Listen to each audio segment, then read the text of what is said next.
invaluable assistance to the court, and we have seen that he has demonstrated expertise in his field relevant to the proceedings before the court. In the circumstances, the application dated 20th October 2021 and lodged on 22nd October 2021 by the intended amicus curiae is allowed.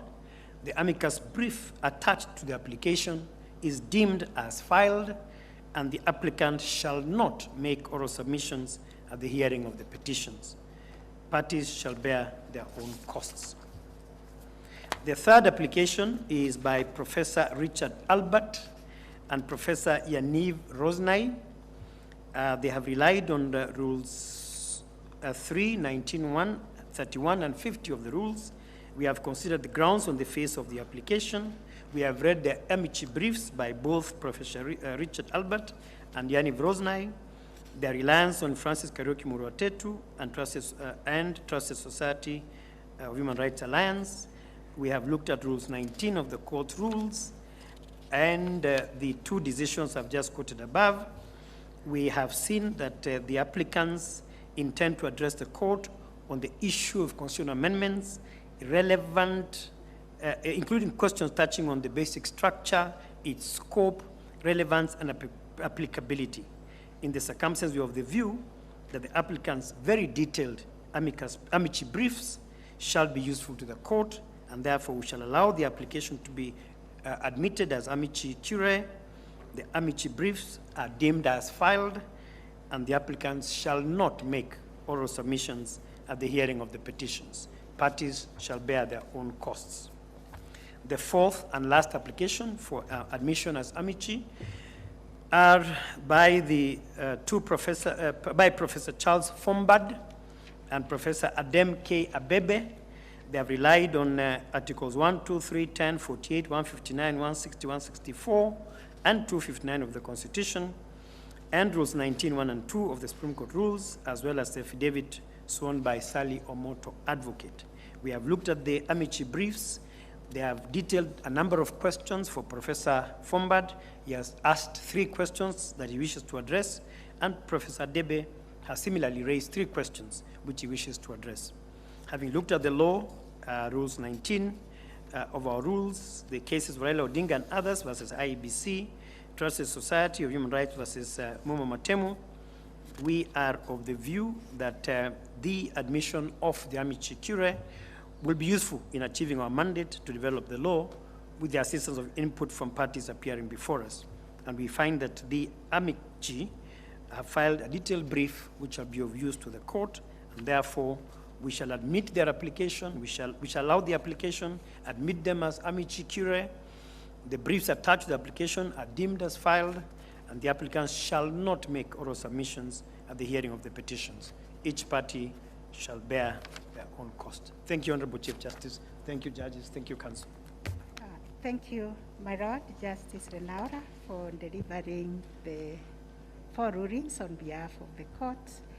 I will now ask the Honorable Mr. Justice Ouko, Supreme Court Judge, to read the ruling on the application for consolidation. Thank you, my Lady Chief Justice.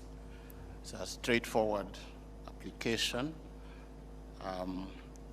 It's brought by way of notice of motion by Dr. Duncan Oburo Juang, Dr. Jono Sogo Ambani, Dr. Linda Musumba, who are seeking leave to consolidate petition numbers 11, 12, and 13 of 2021.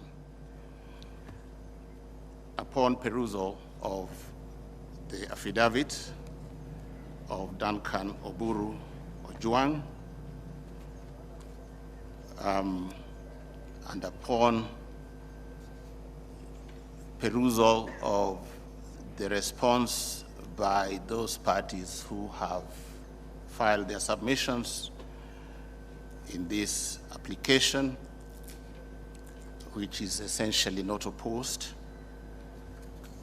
and being guided by this court's decision in the case of Law Society of Kenya versus Center for Human Rights and Democracy and 12 others, and considering the provisions of Rule 12 of this court's rules,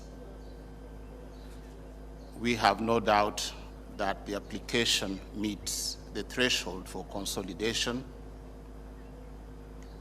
We further find that petition number 12 of 2021, the Attorney General versus David Day and 73 others, encapsulates most of the key grounds common to the rest of the other petitions, in contrast with the appellant's petition number 11 of 2021, which raises a single issue.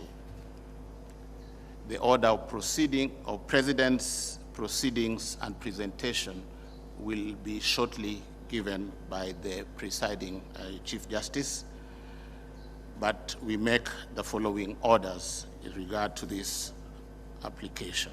Number one, that petition number 11 of 2021, Murara Amoke versus His Excellency Uhuru Muigai Kenyatta and 83 others. Petition number 12 of 2021, the Attorney General versus David Day and 73 others. And petition number 13 of 2021, IEBC versus David Day and 81 others are hereby consolidated.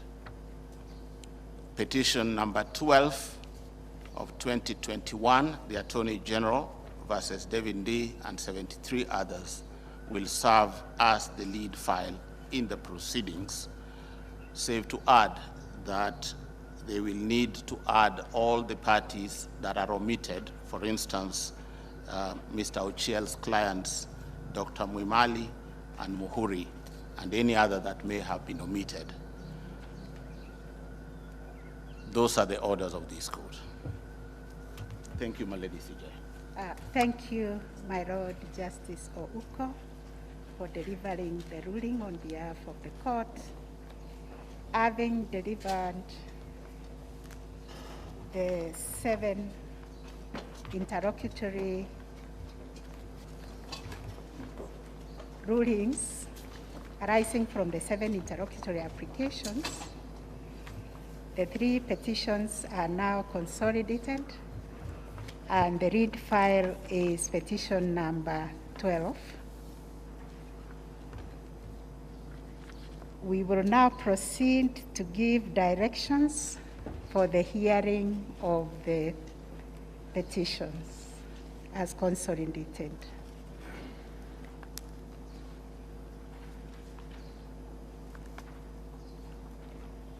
In light of the above decisions, the directions of this court with regard to disposal of the consolidated petitions are that petition number 12 will be the read file.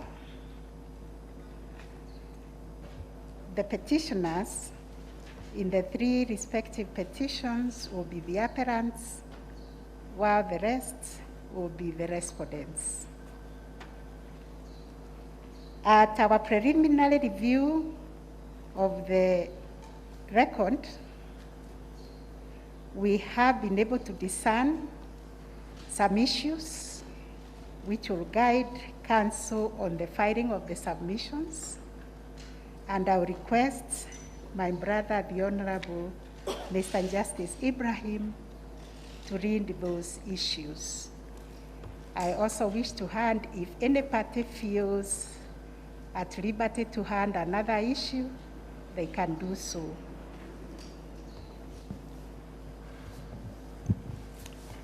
Thank you, my Lord, the Honorable Chief Justice and President of the Court. The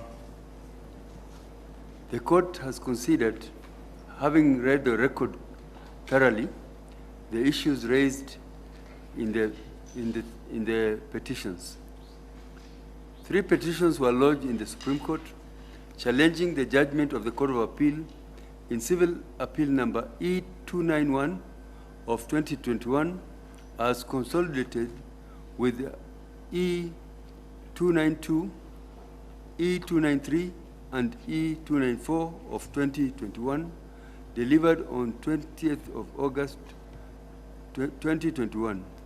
A summary of the issues raised in each petition is set out herein below. 1. The basic structure doctrine is whether the basic structure doctrine is applicable in Kenya. If so, the extent of its application, whether the basic structure of the Constitution can only be altered through the primary constituent power, and what constitutes as the primary constituent power. This emanates from the petition by the Attorney General.